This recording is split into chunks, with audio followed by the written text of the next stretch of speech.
If you're annoyed that you have no tokens, no Blooket, and you can't auto answer on Blooket, I'm going to show you how to get all 3 of them. And all you have to do is you have to go on a new tab and press codemark.app/Blooket-hack.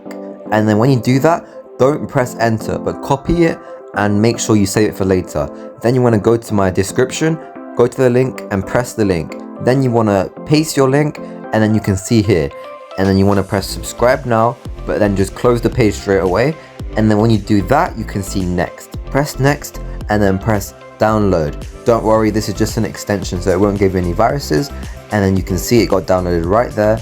And then you want to go into a new tab, you can see, and then press the 3 dots. And then you can see bookmarks and lists. And then just scroll over that and then press the bookmark manager, which is right there.